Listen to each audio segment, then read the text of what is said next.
What's a white box challenge? It's real simple.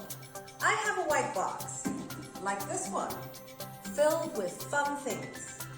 What's in it will be different for each challenge. Most items can be found in your home or in the great outdoors. In each video, I will reveal different contents. All you have to do is gather those items and start crafting. What you choose to do with them is entirely up to you and your imagination.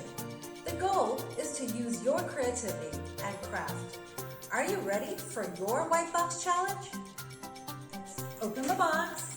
We have some toilet paper rolls, PVA glue, craft paper in different colors, some acrylic paint,